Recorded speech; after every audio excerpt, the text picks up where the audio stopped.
Another day, another mini vlog. As usual, ganun pa rin naman ang gawain ko bilang isang nanay at syempre gawaing bahay pa rin. Wala namang magbabago doon, bahay serye pa rin naman. Anyway, tulog pa pala dyan ang dalawang bata kaya ayan, nagdilig nga lang muna ako ng mga halaman. Kapag umuulan rin kasi, hindi rin kasi naaabot yung tubig dyan kaya ayan, diniligan ko na nga lang yun. Hiniram ko nga lang pala yung hose na yan at tamang-tama nga, katapos ko nga rin palang makapagdilig ng mga halaman, nagising na nga rin pala ang dalawang bata. Kaya katapos nga rin namin kumain ni Kuya Tantan, pinaliguan ko na nga rin agad si BBC yan. Si Kuya Tantan nga, mamaya ko na nga lang din siya papaliguan katapos ko ngang mapatulog si BBC yan. May ibinigay ngang damit itong tita nga ng partner ko kay BBC yan. Ang kaso nga lang ay malaki pa kaya pinasuot ko nga lang muna kay Kuya Tantan.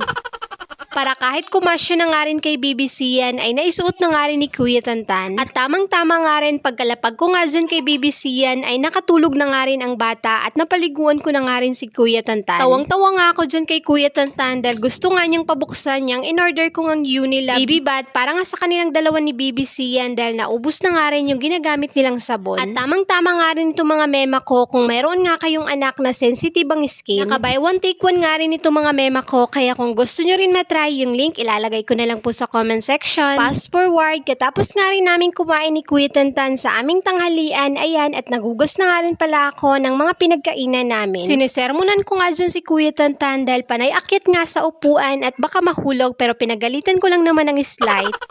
Grabe no, kapag may anak ka nga talagang toddler, hindi talaga maiiwasan na sa isang araw ay hindi ka nga magbunga nga. Kasi ako, aaminin ko talaga na hindi talaga ako nakakapagpigil minsan kapag sobra na nga rin kasi ang ginagawa ni Kuya Tantan. Nawalan nga rin pala ng kuryente dyan, kaya ayan, ng kinahapunan dyan nga lang muna kami nagtambay sa labas dahil mabuti nga dyan at may hangin. Sa loob kasi ng kwarto, alam nyo ba, napakainit rin kasi. Hindi rin kasi makatulog ang dalawang bata, lalo na nga rin kasi itong si Kuya Tantan, pati nga rin si BBC yan ay napakapawisin na nga rin. Sumasayaw pa nga dyan si Kuya Tantan ng Baby Shark. But anyways, ayun lang po muna. See you in my next vlog.